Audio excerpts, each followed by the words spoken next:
Yo. What up? What up? What up, though? What's going on, man? We back, man. I forgot what episode we on. I think it's 160. I got a note right here somewhere. One, maybe? I think it's 161 or 162. 161. You're right. Yeah. Yep. Hey, man. Welcome back, everybody, to episode 161 of the Carbon Footprint Podcast. He is Juan and I'm Sean, and every week we get together, have a few drinks, talk about things going on in the world, try to focus on things making an impact, whether they be good, bad, or otherwise. Hit him with the drink of the day. Oof, man, we got a delicious one. First time for both of us on a pod or any time really having this drink, man, and it's good. Yeah, this is delicious. It's delicious, man. So shout out to Angel's Envy. If you have not had the Angel's Envy bourbon, if you're watching on YouTube, you'll see it on the table right now. It is delicious. It's one of my favorites. So this recipe actually came from their website. I was looking up recipes that are specific to Angel's Envy. And found this. So this is it's called the Port of Envy. And ooh, I like it. Which is cool. I like okay, it. It's a Port of Envy. And it's a pretty simple cocktail, I would say, in the grand scheme of things. It's but it might be harder to find. I think the bitters might be dependent on your liquor store. But it is an ounce and a half of the Angel's Envy. Okay. It is half an ounce of Saint Germain, half an ounce of a port wine. So just pick a decent port wine. And then about 3 dashes. I like to do a little bit more. I usually do go like 5-6 dashes of the bitters, but of it's what called kind of bitters is it? Black walnut bitters, and I found those at Total Wine. So if you have a Total Wine near you, or you just gotta find like a bigger liquor store, but they did have it at Total Wine. So it was so like it's not gonna be at the supermarket. Nope, or Amazon. It's a company called Fee Brothers makes the bitters that we use, and Fee Brothers. I have seen them on Amazon. I'm pretty sure. So they make all kinds of bitters, and theirs is the ones that we chose for this. So it's black walnut bitters. So you add all the ingredients into a mixing glass with ice. You stir it up for about 15 seconds. So you stir up the 3 ingredients and the bitters, and then you top it off with ginger beer. Okay. And you garnish it. These are all things that I like separately. Yes, and I know you're a big fan of the ginger beer, so it's so funny. When I was looking at all the recipes on the site, I got to this one. I seen ginger beer. I was like, I gotta do it. I was like, I gotta do it. I gotta do it. I was like, that looks delicious. I was like, we already know how much we love the ginger beer on the pod. Yeah, dude. And I for nothing, man. Like like the Saint Germain's is. I mean, I wouldn't drink that straight, but it is sweet. It's good. Yeah, it's really good by itself. Port wine is good.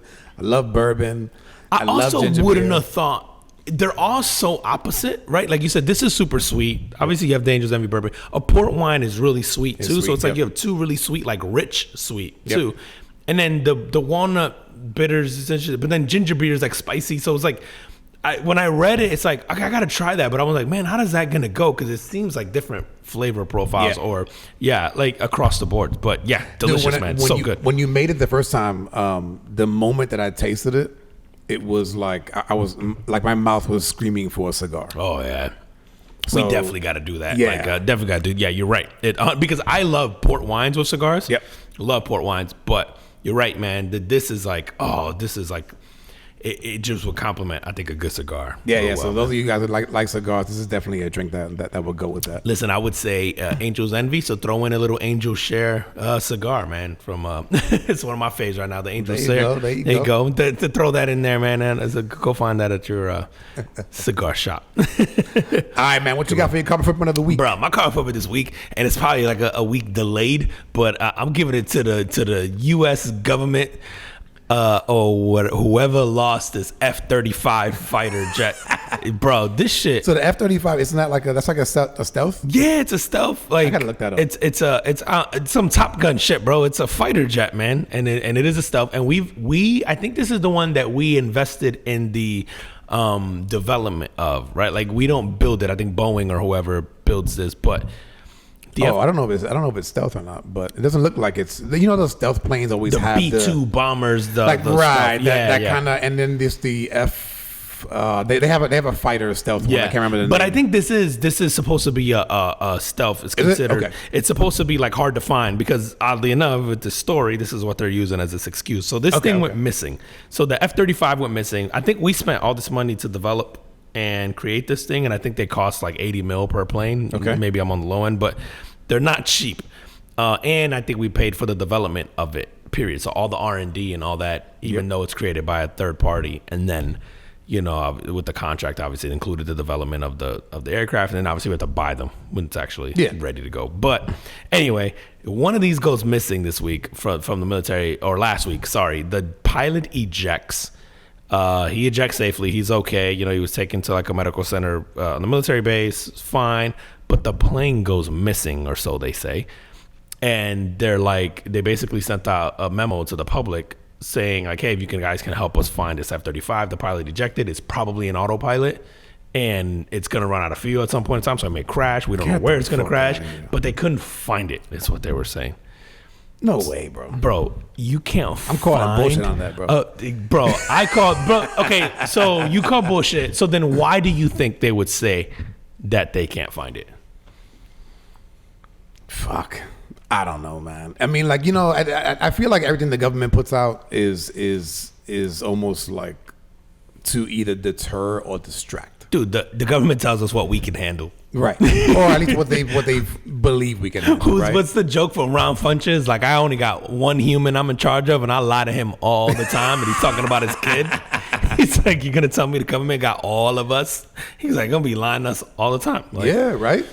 It's so funny. And especially when you have to make you could deal with that on an individual basis if you have like several kids. Yeah. But if you have to put something out to the masses, even if you have, let's say you have 3 kids, right? Even you have 2 kids, right? Yeah. If you have to put something out to both of them, you're going to tailor it. Yes. Because, you know, something that you might say to one is going to hurt the other one's feelings. Yep. Or vice versa. So I couldn't imagine like I said, like you said, the government. Bro. Yeah. I go, this shit is so embarrassing. How do you go to your public and you just go, oh, we're missing F-35 that you guys paid for, but also we can't find it. That's embarrassing. So I go, if that is the story you come up with, then what did you see the price tag? The development cost, I think it's in the billions. Trillions, 1.7 trillion. Because the planes average out to be, let's see,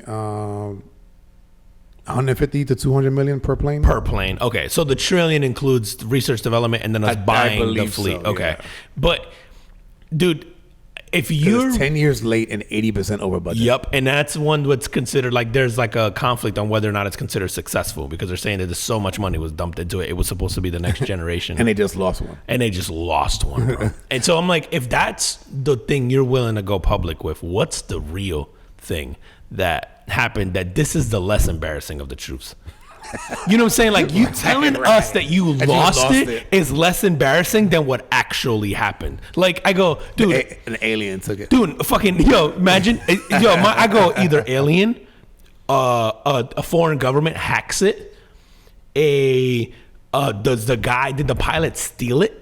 Did someone on base end up stealing it? And then you go, he ejects or whatever, maybe thinks he can get away or whatever the fuck, or just for kicks and giggles. Is that the case? Like, you don't want to say one of your pilots loses his shit and took, bro. Yeah. What is this? What is the story that you don't want to tell? What is something that you don't want to tell us that you would rather tell us you lost a whole airplane, bro? Could you imagine if it's like something like, like an alien, right? Like it got sucked up by an alien craft, and you go, that's our new shit? That's our yeah, we don't stand it. We're fucked. We're fucked, bro. And then they're saying that they found a debris field. Is the latest thing is that they found a debris field, I think in the Carolinas, whatever, in the middle. So it happens to crash in the middle of nowhere. Yeah, thankfully, right? It doesn't crash into a neighborhood or like the ocean, which would have been probably the easier lie. Like, yeah, we know where it is. It's in the middle of the ocean, and then just keep it moving. No, but at least if it crashes somewhere like on land, right? If it crashes, confirm it, and then you can go, oh, it's still good. But then it's like, oh, we found a debris field. But it's like, when you just say you found a crashed airplane, like, why are you finding pieces? Like, shouldn't it be easy to find the is that rest what it of is? the pieces? It's like, yeah, they found a they just- debris field, but not Gotcha, necessarily yeah, the that makes entire. sense, makes sense. Yeah, so it's anyway. But bro, this shit got me wondering. I think whatever this shit is eventually coming out, or maybe not. Maybe they're gonna just fuck with us. I'm waiting for some politician to get us some deep shit this week to make us forget that this thing ever happened. Maybe it's the whole Hunter Biden shit where he's they're trying to go after him again. But I'm like, yo, the fact that this was the lie, does this come back around to haunt them? Did fucking Russia come out and be like, yeah, we hacked their shit, or China, or fucking right. whoever, or does the pilot come out and go, man, I stole that shit, or he lost his shit like in the middle of a training mission or whatever? I don't know, man. Like, like, whatever the truth is, Dude, it's gonna come out eventually. I have known some military guys to steal some shit. An airplane? Ever an airplane? You know about an airplane? No, Humvee. Ooh, a whole Humvee. Mm-hmm. Like, just took off with it? Just took off with it. Took off with it and just left it somewhere. Go our tax dollars at work. Allegedly. Yeah, use that. Allegedly. I was not with him, so I cannot confirm. Do not or say deny. his name, so we can't think. But he drives it and just dumps it. Yeah, like took it to go and like to pick up his car. Did he get in trouble for it? Like, did they know it was him? They didn't know it was him. Oh, they don't know it was him. Oh, they don't know it was him. But again, like I wasn't with him, so this is a story. It's like hearsay. This is a story that he told me, but I would say he didn't have his car, and then he had his car. He didn't have his car.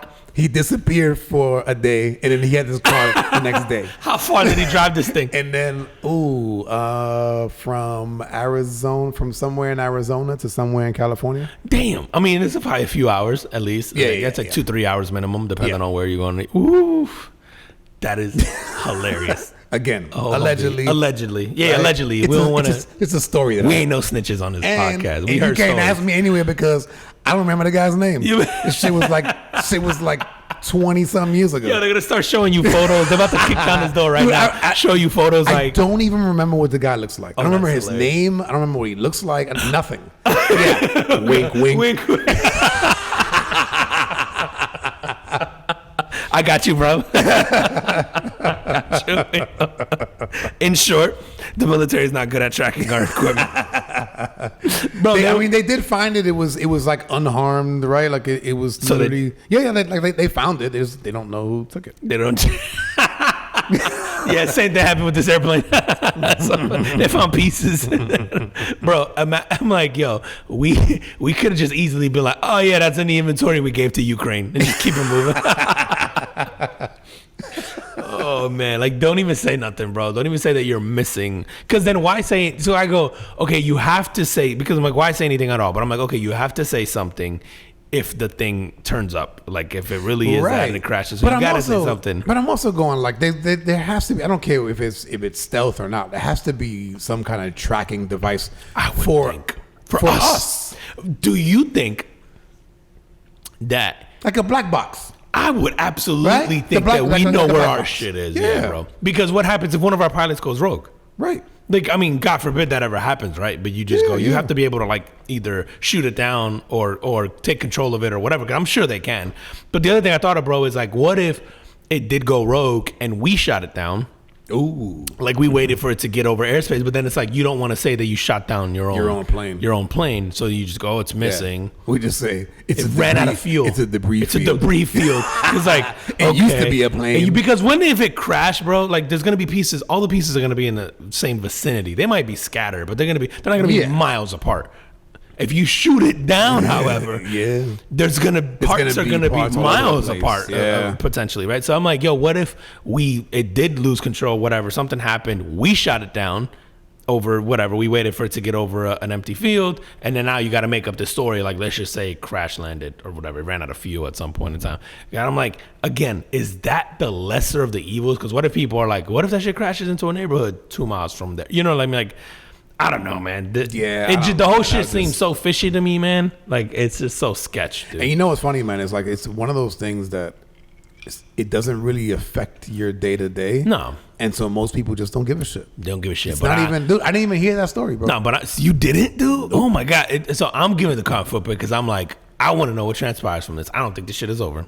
I think either the aliens are coming and be like, yeah, we took that shit, or Russia taking credit, or somebody gonna say something at some point. So somebody writing a book going like, yeah, we shot it down, because the same guy who killed Bin Laden is gonna come back and be like, write a book talking about, yeah, we shot down a plane, we lost control of that shit.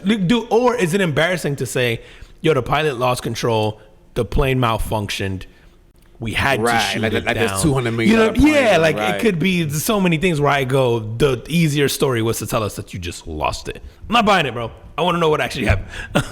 Stay tuned, people. Stay tuned. Yeah. It's going to be in the same vault with JFK's assassination, man. All right, man. My carbon footprint is going out to Neuralink. So for those of you who have been with us for a long time now, you've heard us talk about, me and Juan got a little love affair going on with Elon Musk. We like him a little bit. But Neuralink is one of the companies that Elon Musk has.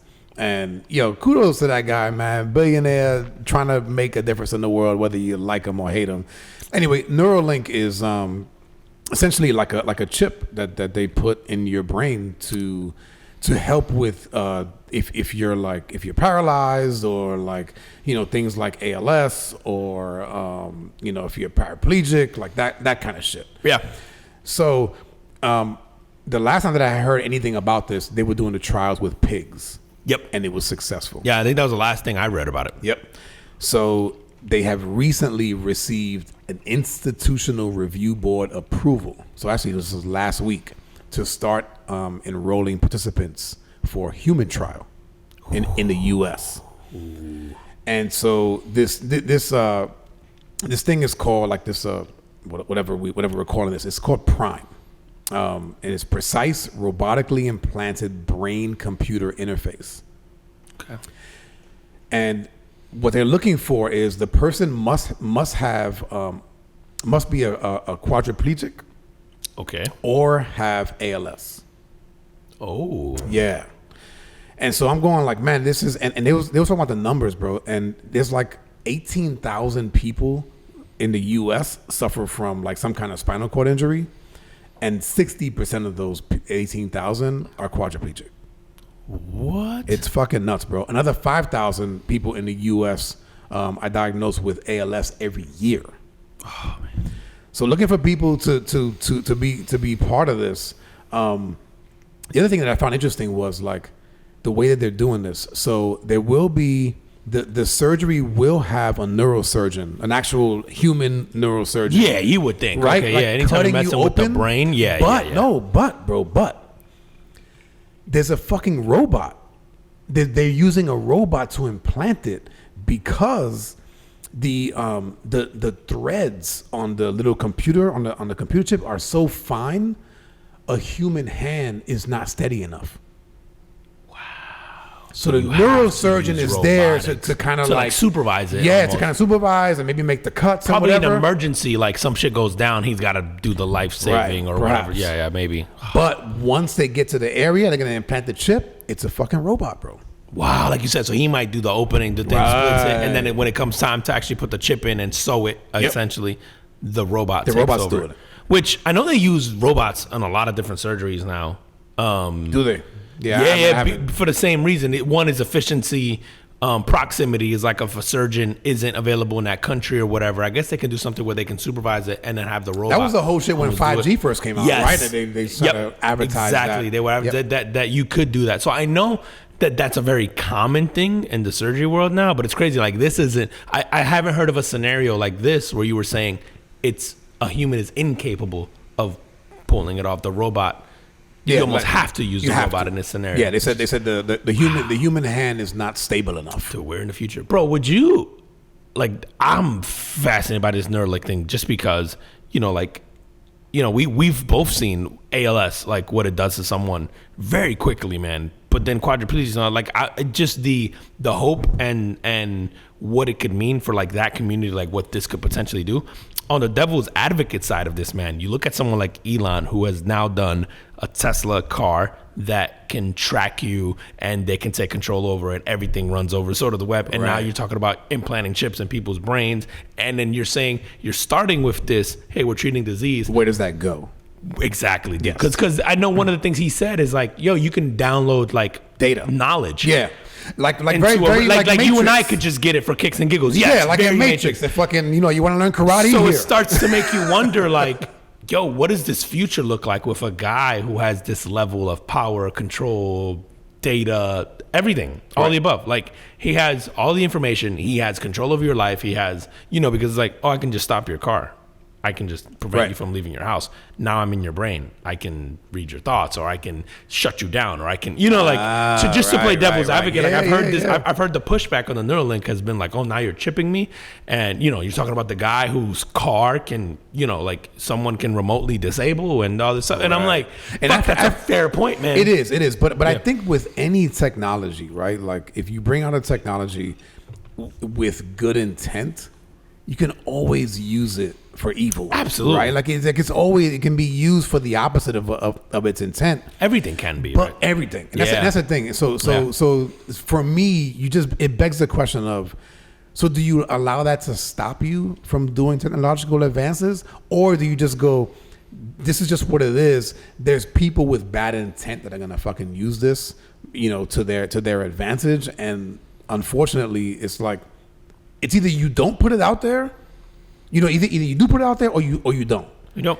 But if you do, you have to take the risk. You take the chances of that kind of shit happening. Dude, I think to your point, you could argue this for every single thing that's do a driver's license. Why do you want something with my photo ID that shows where I live? That shows the thing. Like you could go to my cell phone, right? Like we use our phones every day. Don't think twice about how this thing is And this shit tracking listens. We know this is listening right now. Oh my god, yeah. Every the shit we'll talk about now, we're gonna end up getting a bunch of ads. You're gonna get every story about that F-35 after you leave here today. I promise. Like it's like to your point, like everything we do has sort of the downside or the evil side to it, but that's what I've heard about the Neuralink push side. Like for me personally, like I'm a fan. Like I think that it's the win sort of is worth the risk of those losses. Like the risk reward is definitely worth it. And I would imagine that you should, hopefully, right? Like there should never come a time where you have to have it. However, I could see a future of where you go, it becomes sort of like mass produced and is easy to do, and then it gives humans that have it advancement. Yeah, and then are you at a advantages disadvantage if you can't don't have afford it. to get it? Yes. Yeah, because then it becomes one of those, only rich people have that. Right. Or like, right. And now they already have an advantage over you, and now here's another advantage. Correct. Because, like, theoretically, if I'm understanding it correctly and what his sort of future plans are, you, by having one, you could become sort of like, you could have infinite knowledge in terms of, you could have all the knowledge of the things that at least we know about that are like online somewhere, or, Right. It's almost like here's your baseline. Yes. Right? Like now you have all this stuff already. Now you can move forward. Like, and again, I think the way when he discusses it, and listen, like I said, love him or hate him, when he discusses it, it sounds good because he's like, yo, like I can start you at the baseline of what you would know at age 50. Now you're a young 20-year-old. How much further advanced can you get? You know what I mean? Being sort of having the knowledge of a 50-year-old. And he's very practical, non-emotional. He talks about things so matter-of-factly. That's the like, Asperger's. Bro. Yeah, it really is, bro. Dude, yo, shout out to autism, man. Saving lives out here, bro. Yo, I bet you everybody would, anything that's ever been invented has been great for humanity was invented by somebody with autism, bro.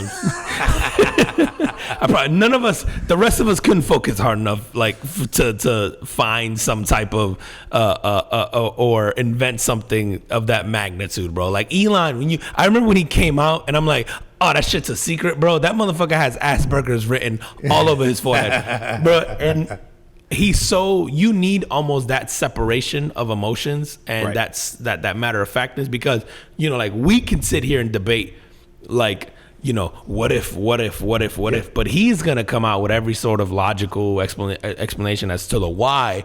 And then, the same thing you were saying before, like anybody's gonna find a bad thing to do if anything ever invented. Like, do you not invent alcohol because people can get drunk and then there's car, like, do you not invent penicillin because some people are allergic to it, or it creates a black market? I don't know, like whatever. Like, you could find layers to anything good where you just go. Dude, did you speaking of just sort of like things with sort of good intent turning bad? Have you watched fucking Painkillers?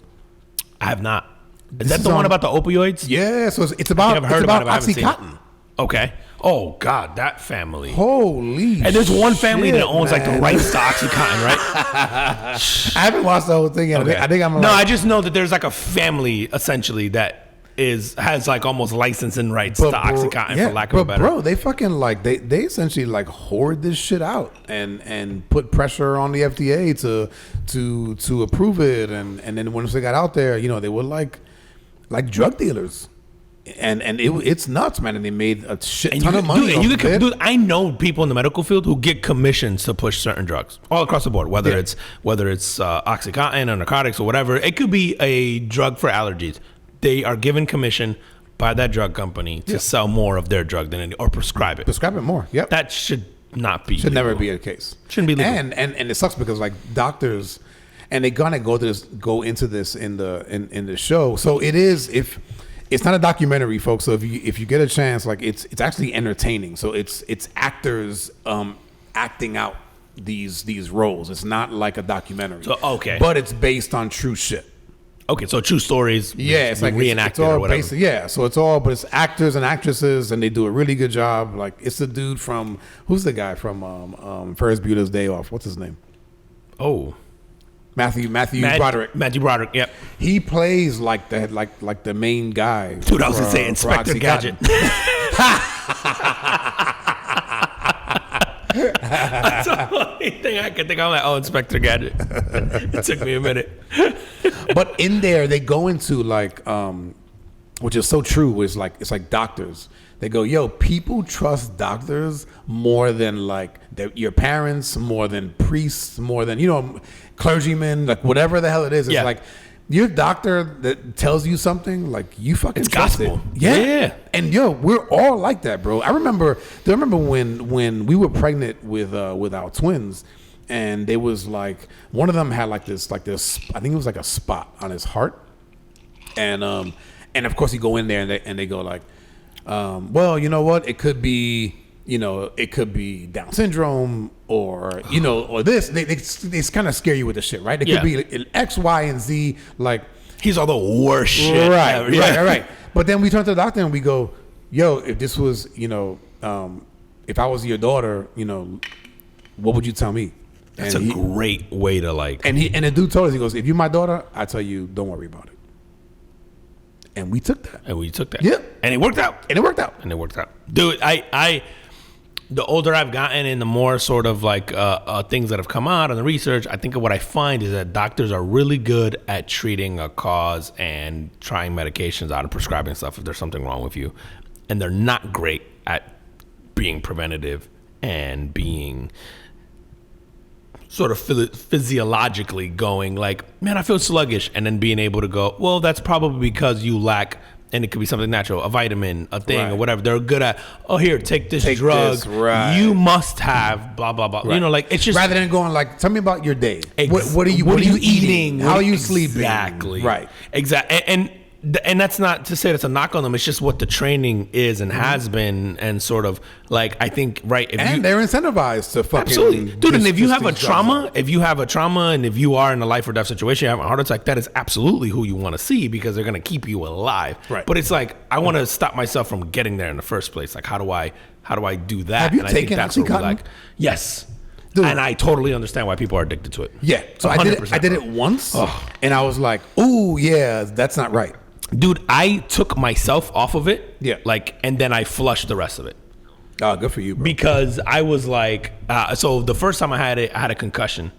Oh, and wow. I took it, and I was like, this feels... baseball or football? Baseball. Okay. And I was like, this feels amazing. And I was like, that's too good. And then I remember like taking it during that like week where I had the concussion symptoms and going like, this is so great. And then when it sort of wore off, I found myself at one point going like, I want one. You know what I mean? Like, Oh, wow. and then I went, I gotta throw this. And you were in away. high school, Like, I'm assuming. I would have been probably fresh out. I would have been like, so this was actually in an adult softball league. Oh, okay. So I would have been 22 maybe. Gotcha. 21, 22.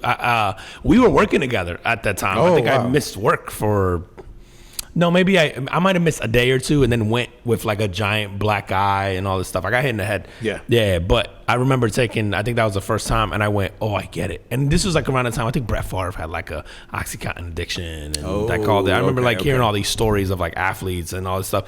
And I remember going like, oh, I get it. Yeah. Like it felt awesome. Like it was really good. I took one for one day, and I went to, and I was at work, and I remember the way that I felt, and I was like, this is not right. Like I feel great. Yeah. And I don't feel any pain. And that was when I slammed my foot against the tile when I was coming in from the pool area. Oh, you and I sliced my foot. Remember that shit? Oh. And so I got the stitches in my foot, and so it was really painful. And they prescribed that shit, and dude, I took one, and I was like, nope. I go, this shit feels too good, and also like the work related. I remember having this different attitude towards work, and I caught myself. And I was like, no, this is not right. Dude, it's no joke, man. It's a reason why it's as popular as it is. And it's no joke, man. I did not know. So the show actually goes into like it's made from poppy seeds, which is the same shit that heroin is made from. Yeah, I was gonna say that's it's the same shit there. Wow. Which is funny, man. Where do we get our poppy seeds now? Is it in the Middle East? Is it like? Oh, I don't know. Because I remember that was like a big thing where you either It's not like some farm in Missouri. It could be like Ozark, like Ozark. Some shit. Yeah. No, I think that's definitely some of it. But I remember there was a point in time, dude. There's a whole history behind opioids potentially being a. Oh man, I'm gonna get this wrong, but if I Google it, opioids. There's a conspiracy theory out there that opioids were essentially given it to us by the Chinese, sort of on purpose, in response, of course, to some other thing. But there's actually a compelling of story behind it. There's also compelling stories about how the Earth is flat. Oh, no, for sure. And 9/11 was an inside job. But like, there's all these stories about how, and essentially the reasons that it came from and the poppy seeds. That's what made me think about it. It was like, it's all this other stuff that they go, it's almost like by design where they wanted to make us sort of addicted. And there's all these. But I think, to your point, like I feel like it's easy to throw those things out there to sort of take the attention away from a prominent family that's an American family making billions of dollars off of this, because that family, I wish I could remember their names, but they're just watch the show. I probably have to check that out. But I think I want to say, bro, they're like almost like any version of OxyContin or whatever probably pays them because they own the patent or whatever. It probably has to pay them licensing rights or whatever. But they're like rich and obviously hella rich, but they're also tied to a lot of like crazy sort of Purdue. Is it Purdue? The resolution with Purdue is subject to the approval of OxyContin. Wait a minute. Sackler. Right.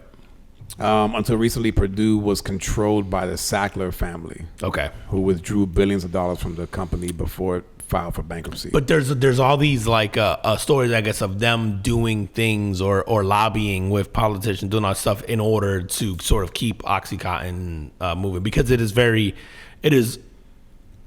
not a secret that it's addictive. It's not a secret that it's been doing a lot of harm. The show goes into when it first came out, and how they were saying it wasn't addictive. And that's how they would be selling it to the doctors, and just like, they would send like these hot chicks. They would hire like hot chicks, send them into these doctors, and then go like, with all these sort of facts of like, or quote unquote facts. Oh, it's less than 1% addictive, and it was all bullshit. Man, doesn't it seem like the solution to that would be like just make women doctors? Don't let any guys. Nah, but then again, you'd have her there like, I don't know, what do you want to take? And you kind of want your doctor to be decisive, so never mind.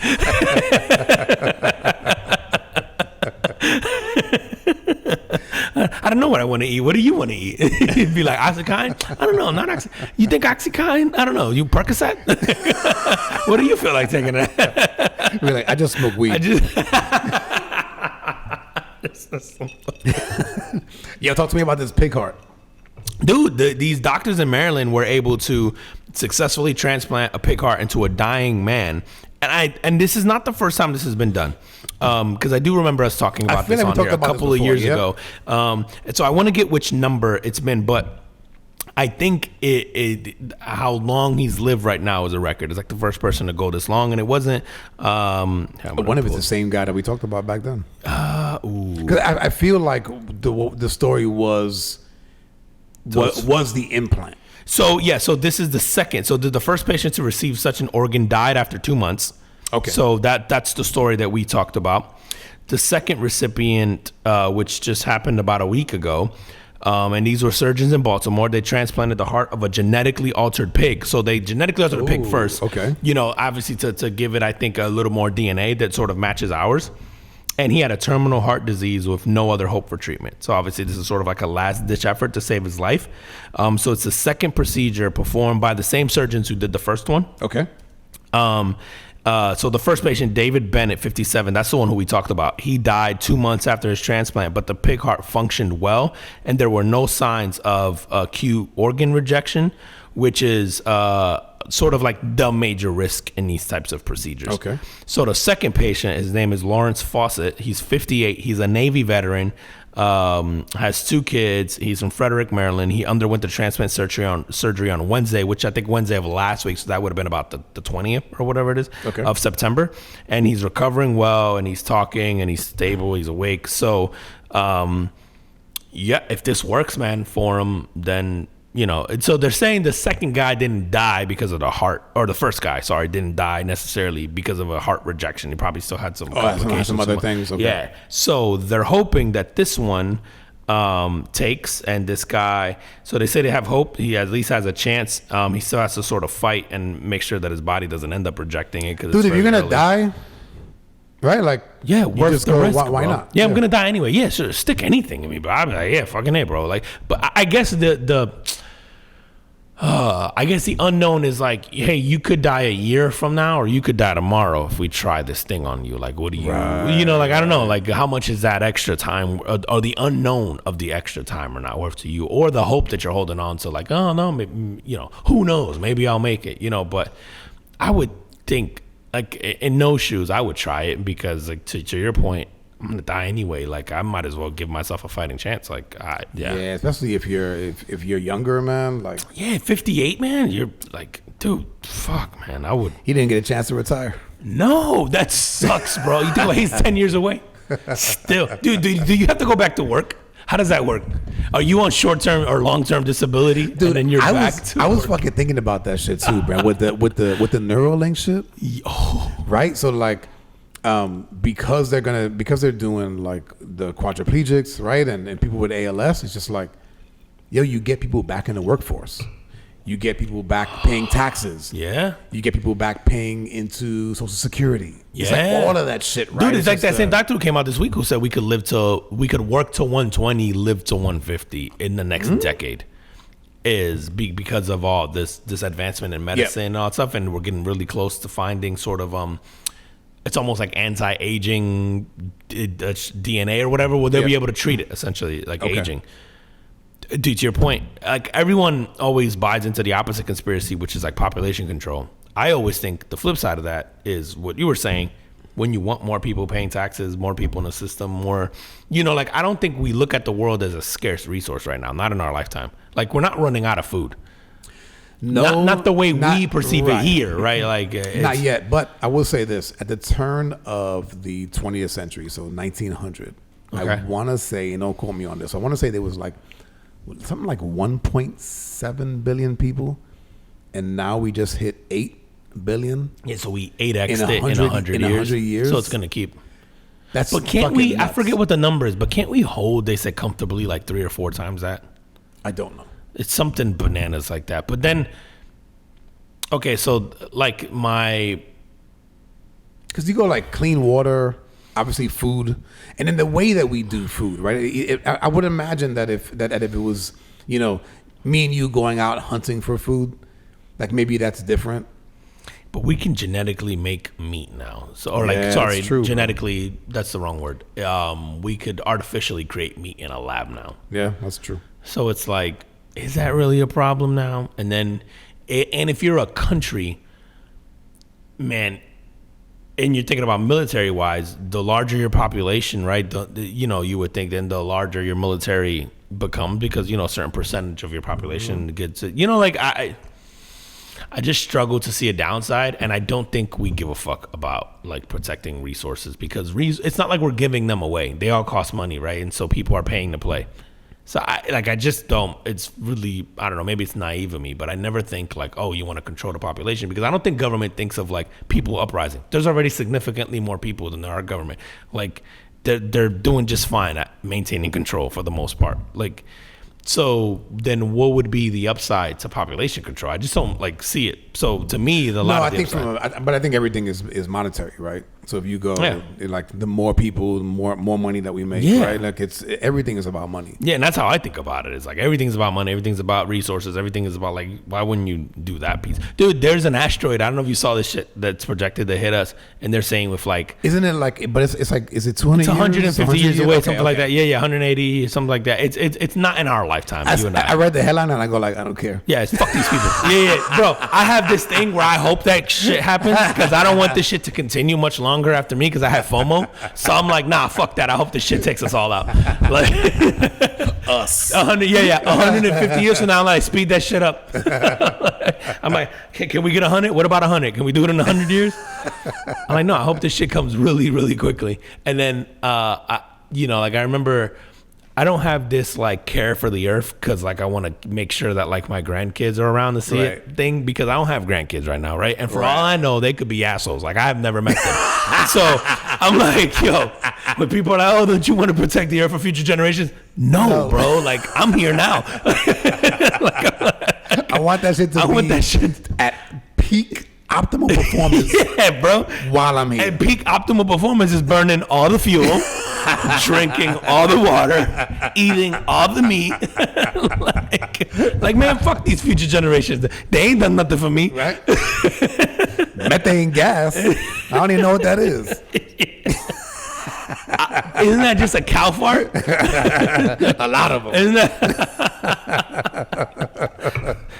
So, yeah, nah, fuck that. Bro, I got to tell you about this shit, man. Since we on like the medical stuff, man. There was a hospital patient in Ohio, in Chillicothe, Ohio. There's a hospital That's there. Not a real name. I don't think so either. Maybe I wrote that shit wrong. But Adena Health System, and they performed what they call a routine heart catheterization, which I go, yo, any procedure containing the word heart should not be routine. Oh, man. Anyway, so this patient comes in for this routine heart surgery, dies during the procedure. Okay. They fucking prop her up like Weekend at Bernie's. So when the family gets there, and then they convince the family to, quote unquote, pull the plug because she's not going to make it. Oh, because they were trying to convince her she didn't die during surgery? Correct. Oh. No. Yeah, bro. Where was this? In Ohio. I tell you, Chillicothe. I just couldn't get over the fact that right? this happened in America. Oh, my God. I was hoping I misheard that place. Shit. Let me see that's a real place. Yeah, is that a real place? No way, bro. So then she's not going to live, so pull the plug. And then you don't have to admit that. Yeah, Chillicothe. I don't know if I'm pronouncing that correctly, but yeah. So it could have been medical malpractice. I mean, I'm guessing they think it's medical malpractice. Yeah, supposedly the guy that was doing it, the guy performing the surgery, has had his credentials questioned in the past. Don't know where that's going, but the coroner actually works for this Adena Health System as well, so the family is getting a separate coroner to do an autopsy because they're trying to find out what actually happened. Because it was like that's a conflict of interest. There was a difference. Absolutely, there was a difference in the time of the death indicated. So the medical record said 1 p.m., but the death certificate said 3:05 p.m. So the death certificate was saying this is when they pulled the plug. But in reality, but the medical record said 1 o'clock, which is during the surgery. And she wasn't that old, man. She was like, I think she was like 65. they propped her up. Come say hi to grandma. Ooh, she don't look too good, you guys. But the funny thing is, why She would can you hear prop you. her You up? can still talk to her. No, I think like laying down in bed with the machines on. Oh, she's under anesthesia. Yo, how do you fake the non-flatline thing? They got like a tape playing. They got it on loop.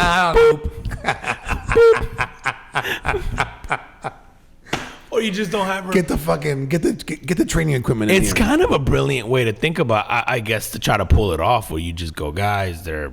But bro, how many people have to be part of that? Oh my God, bro. Like the whole crew. The whole crew who was Yeah. there. And you got to convince everyone that they fucked up to go along with it. Yeah. Right? Because if you're an assistant, you're like, nah, bro, I seen you, dog. You was eating a sandwich, or you was scrolling through your phone. Oh my God, bro. Dude, I can't. Holy shit, bro. I mean, that's super sad, man. It's super No, sad. it is super sad That for them. shit like that will go on. I mean, but people get scared, bro. Spoiler alert. When you fuck up, what you got? That person ends up becoming president of the United States. They're not dead at all. They just spring up as somebody else. That's what happened to Joe. We thought she was dead. That's exactly what happened to Joe. 30 years ago, they thought he was dead. They pulled the Let me tell you, bro. I think I might take back. Remember, I told you that I'm not voting for old people no more. If Vince, and this is way off topic. If Vince McMahon runs for president, I'm fucking voting for him, bro. Vince McMahon. Have you fucking seen this guy? That motherfucker's diesel, dog. He's like 90. He's like 78 years old, bro. Let me see. Vince McMahon. Yeah, he's got to be up there, bro. He's got to be. Yeah, for those of you who don't know, Vince McMahon he's in phenomenal shape. Oh my God. Is he contemplating running for president? No. Oh, I was going to say. But I'm just like, How great would that be? this dude is, and I think he had told somebody, like, I don't know, maybe recently or semi-recently, that he was like, that his mom, I think, lived to like 101. Oh, shit. And he's like, I'm going to live to 120. Like, that's what I'm like. That's I'm like doing his that. goal. Yeah. Wow. Yeah. Fuck, dude. He's in phenomenal shape. Yeah. It's insane, man. What I will say, bro, is he keeps himself in great shape, like he's Diesel. But, bro, and maybe this is my excuse for trying to work out less, but there's got to be a point of diminishing returns, and I would argue there's got to be a point where it's more harm than good. I have never met. I disagree. No, bro. Think about this. I just want you to hold on to this for a All second. right, go. How many pro athletes, the people who are paid to stay in shape, be in all-time great shape, do you know in their 90s? Know of? None. But these are athletes that have taken a beating. You're talking about that versus weight training. That's different. But I think that's different. But that's exactly my point, is that there's a point of diminishing returns, like where you put your body through exercise every single day, rigorously, like elite, world-class training, diet, blah, blah. And, and I guess this generation will be the first real one, right? Like if LeBron James lives to 100 years old, then we're like, all right, because he did everything. But I go, there's got to be a part there where it does harm, where you go, I disagree, doing too man. much, man. I think because I that- don't know any basketball players in their 90s. I don't know any track stars in their 90s. Agreed, but here you go. So like those guys and girls are like, yes, they're elite athletes and they're putting their body through it, but they're also playing a sport where you are, jumping around and fucking having, it's jumping around, the constant pounding on your knees. You have football players that are fucking crashing into each other, basically having like car accidents every fucking play. But if you are an older human, putting strain on your bones is good. And your muscles. And my argument isn't that it's not. I think it's absolutely good.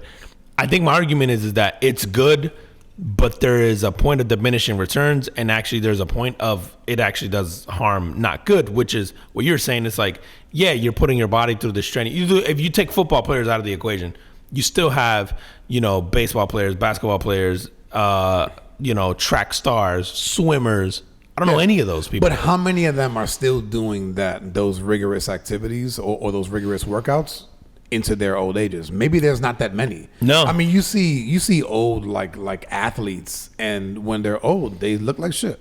Yeah. Because after the sport is over, maybe they don't have the motivation to. But then or it makes you discipline wonder, to like, do so it. then does it not? Is there an age, right? Like you go, okay, you did that in your 30s, 40s, 20s, 30s, 40s, and maybe early 50s, and then you just stop, so it didn't buy you any extra time. Oh, Or maybe yeah, it no, did. I would agree You know with what I that. mean? Like, yeah, like it's just, I don't know. Like, again, like my argument isn't like you shouldn't work out. You absolutely should. It's more of like, is there a point where it's too much? Like where you go, okay. like working out every day is not the best thing. Bro, Or I can working tell you out more this, man. rigorously isn't I can tell the you answer. this. I have a family member that is in his 80s, and in the last 2 years or so, kind of got rid of his equipment and stopped working out.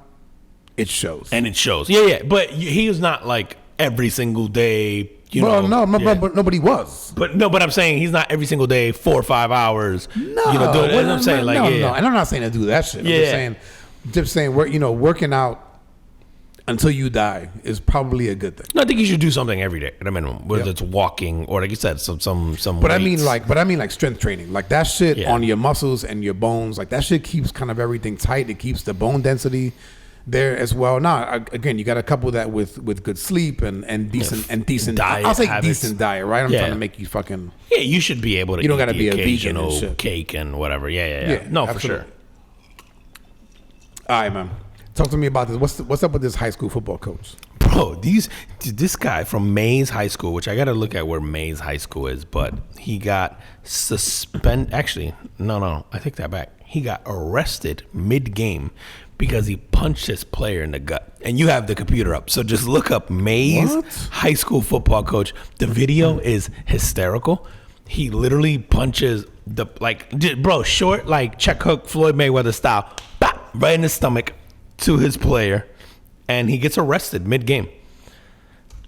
Okay, I'm looking this up. Dude, as a High there's school so football many. coach caught on video. Yeah. Striking a player. Look at the video. It's hilarious. He catches him real quick, like bro. It's a prison shank punch, bro. It's a short Floyd check hook, Ricky Hatton just Also, into the you said turnbuckle. football game. Yeah. He does it in the middle of the game. Do you see it? He's like catching Not him yet. just It's, real it's short. fucking. Dude, I remember. I never got hit, but I remember like in high school, coaches grabbing you by your face mask and fucking shaking you up and stuff. And gave you a concussion. Yeah. And now you're on Oxycontin. You're addicted to it. Oh my God, bro. I think about the coaches I had growing up. Like, All right, here we go. dude, it's. Oh yeah, Dude, he he catches him fucking like- hits him, bro. Bro, and the dude buckles over. It hurts. You can tell it catches him, bro. Ah, man. It's. Bro, so. Dude, sports will make you do fucked up shit. Oh, yeah, bro. What's the Colin Cowherd line? Like, nothing makes smart guys dumber than pretty women in sports. Bro, we are the most irrational people when it comes to sports, whether it's playing, watching, whatever. Like, men are like the most irrational human beings on the planet. Dude, I have tried to like back off of that shit, especially because my Bears are fucking horrible. Ugh, same. But I will Titans. say this, man. This whole, and I know we talked about Deion recently. He's been in the news. Deion Sanders, coach for the Colorado Buffaloes in college football. I have my family. My family is watching these games, bro. Every Colorado game. Dude, sports, man. It's the power of sports, bro. And then my they had us my up at 2 wife a.m.. this week, yeah. Oh, last week up at 2 a.m. Or not last week, the week prior. Before, yeah. My wife goes, I'm not watching anymore. This is stressful. It's And I'm like, isn't it great? that's us every week. Yeah. Bro, the Colorado State game, which none of the teams are good, right? Like in terms of it isn't Alabama versus Georgia. FSU, Georgia. We are Right. right. Yeah. Bro, it's Colorado, which obviously has a Deion hype, which, obviously we love. Rightfully We so. talked about on here. But Colorado State is not good. And it was the highest rated regular season college football game in the history of ESPN. The history of ESPN, yeah. So I'm guessing there's like an ABC game or CBS or ABC somewhere. Yeah, but probably still, a Notre Dame game or something. But ESPN has hosted a lot of games, bro. And they're saying this is their most highly rated.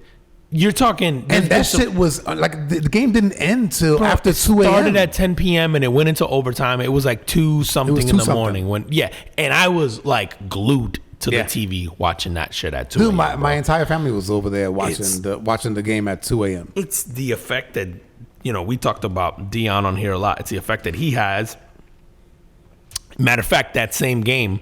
So it was, I think that was Colorado's home opener, if I'm not mistaken, or was it the game before that? Did they play Nebraska at home? Oh, you're right. So the Nebraska. So sorry, I take that back. The Nebraska, which was Colorado's home opener, the estimate right now is that it generated $18 million in revenue for the city of Boulder. Wow. $18 million in revenue just for that weekend, because directly tied to the Colorado game, which is the Deion Sanders effect, which I think his deal was like 5 or 6 years at $30 million a year. He's already paid for himself, bro. They've gotten, every single game has been on primetime. Dude, I've watched every game. Every single game. Every week. Yeah. So we're I can't even, bro, we live in Florida. I don't even get all the FSU games. Me neither. And or the Florida games. And this is 4 games in, and we've seen all of them. Because I've watched every single one, and they've all been on national TV. And so you go, so he's already paid his $5 or $6 mil a year that they said that they didn't have for him in the first place.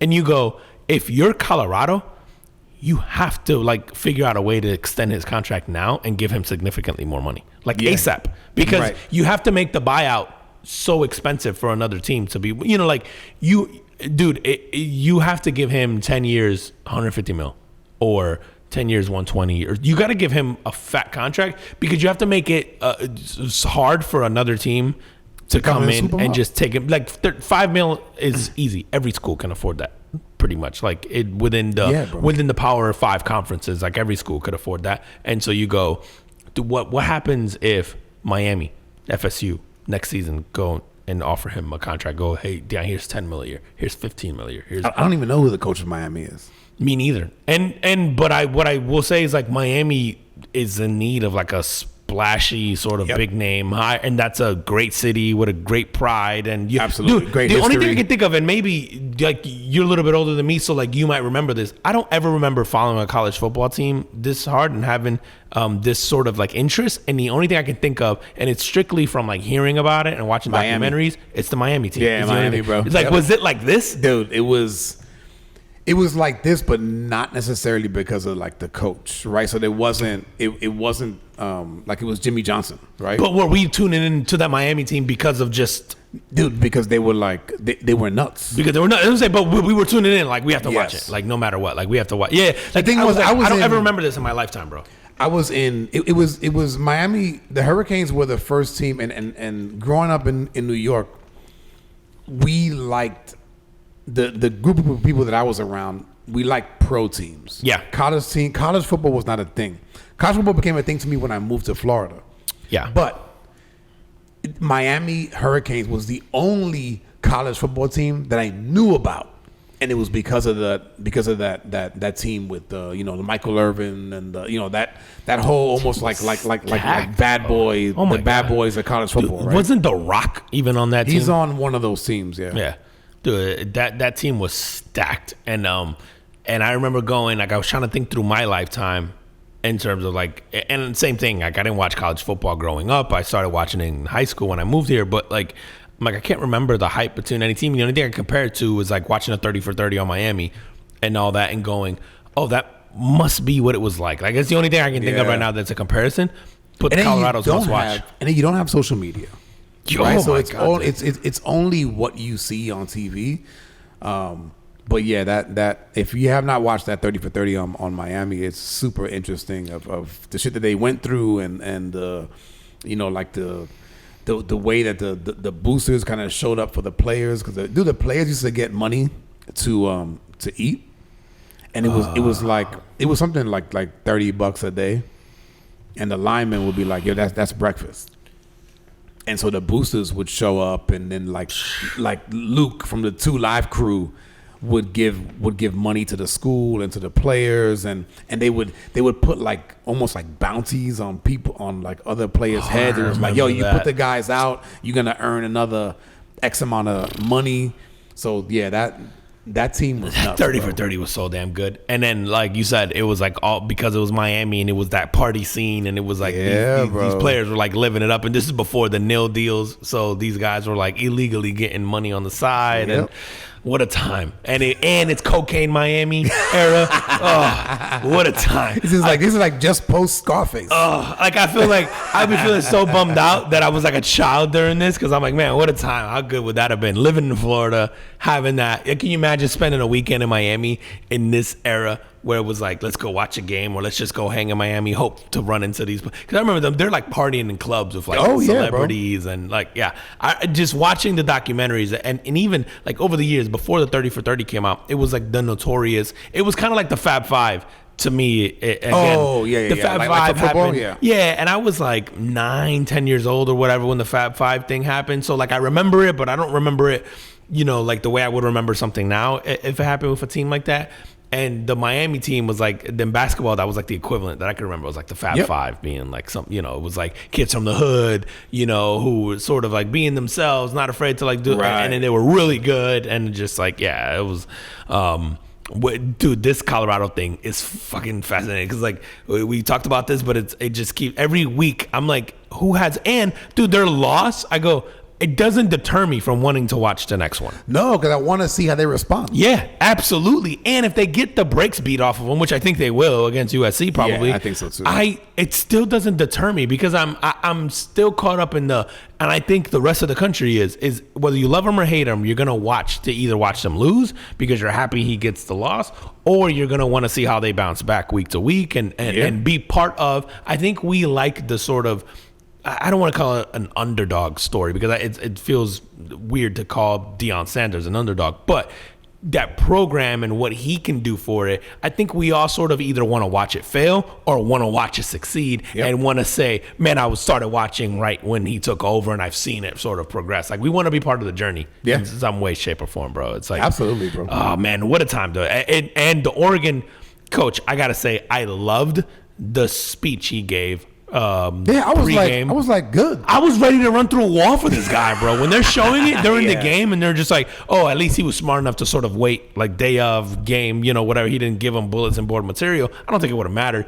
But I'm like, people try to make it a race thing afterwards and try to knock him forward. Yeah, and I'm like, bro, first off, you're trying to get your team hyped up. Yeah. Like, you should be talking shit. And I'm like, the whole idea is to get your team as fired up as possible. Yeah, man, whatever it takes, that you're better. Absolutely, bro. And I loved the fire he had. He had bars. This motherfucker was dropping like a rhyme. Dude, it was like a diss track in rap, bro, where you're just like, he's sitting there. If you haven't watched it, folks, just go watch, Oregon coach, what is it, Dan? I don't know. Yeah, just watch his pregame speech. It is phenomenal. You see him at halftime? At halftime, he was just like, we're not done. We're not satisfied. Which, I mean, that I wonder, was that Colorado figuring something out, or was that them taking the foot off the gas because they only scored once after halftime?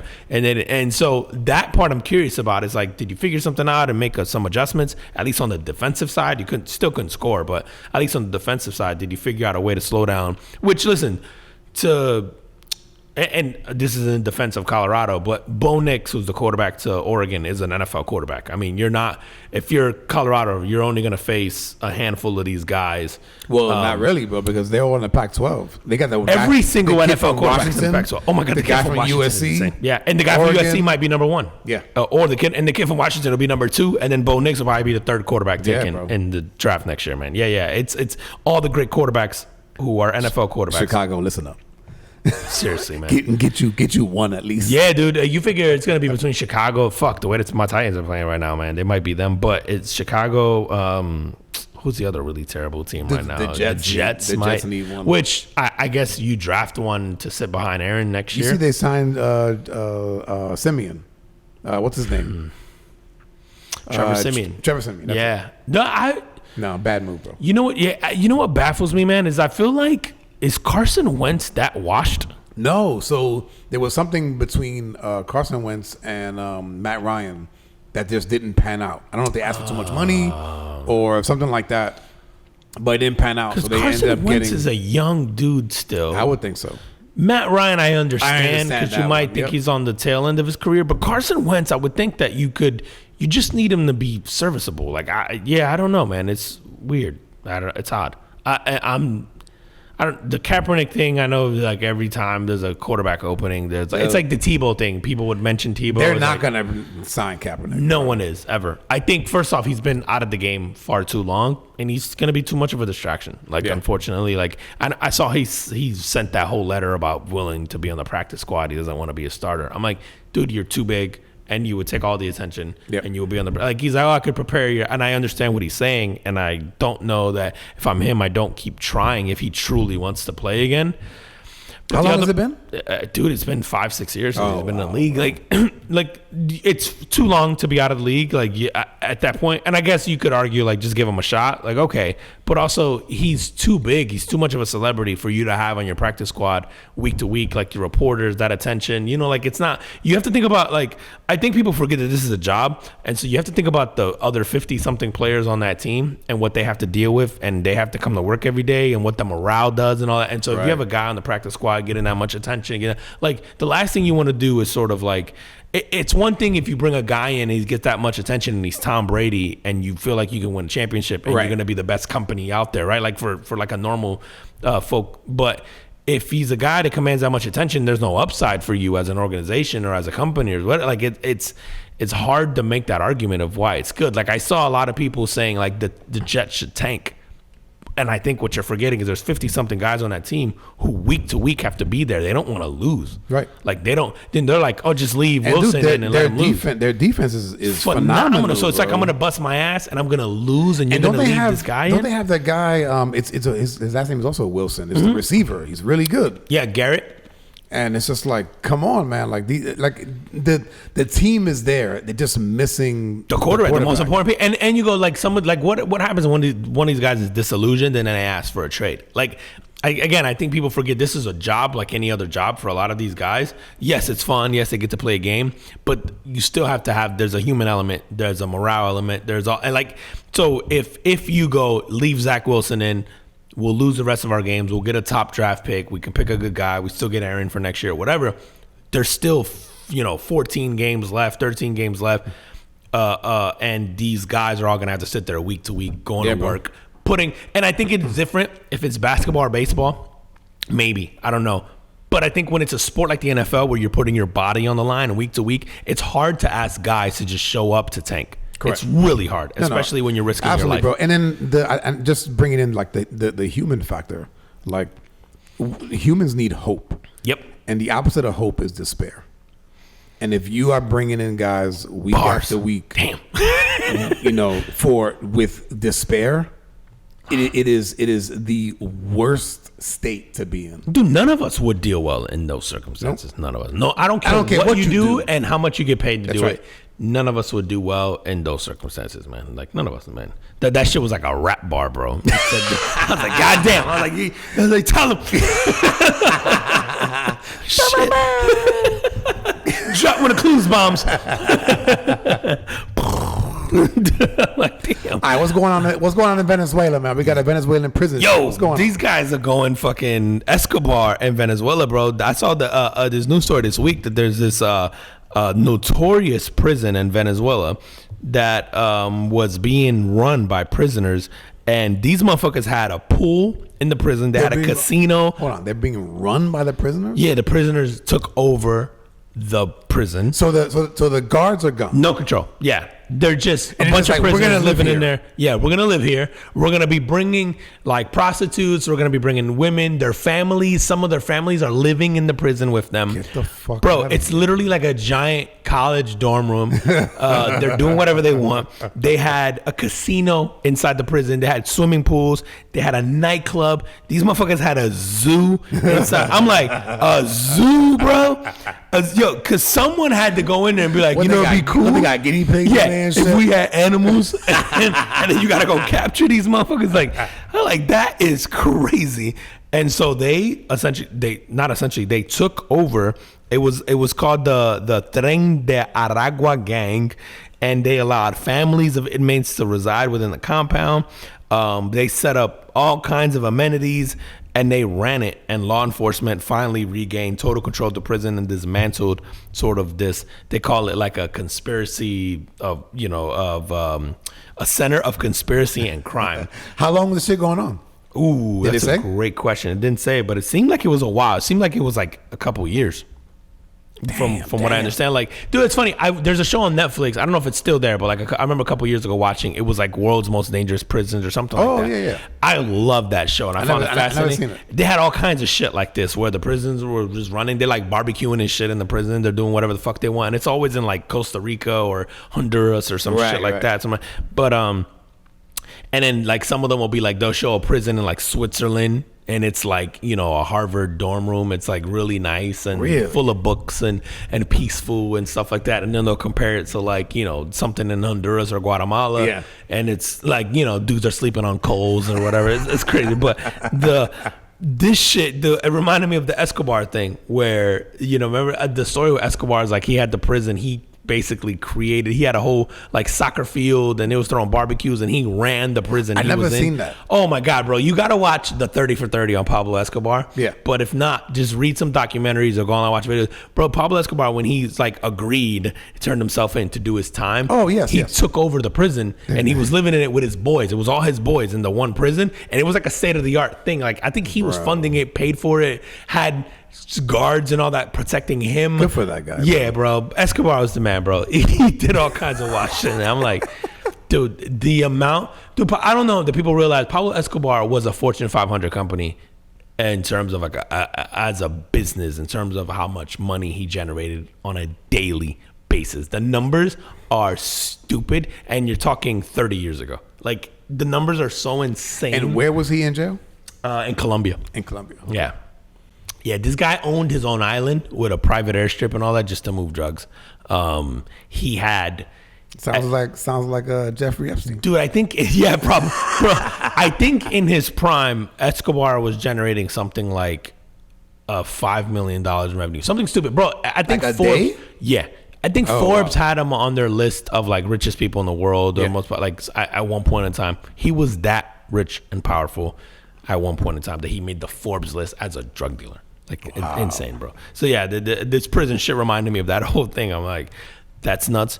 And the fact that still happens in today's day and age. Yeah, it's crazy. That's fucking nuts, man. In a place that's not that far from here, I think is what's nuts. Far enough, goddamn it. Yeah, it's far enough. But how are we on time? Dude, we're hour 11. All right, let's finish it off, man. What we got? We got Florida man. We got to talk about Florida. We got something with Florida. We always get. We could end this pod every week with just Googling Florida man and then picking a story in the top 10. I'm starting to believe. So Charlamagne the God always has this thing where he's like the craziest people who come from Florida and the Bronx. Mm-hmm.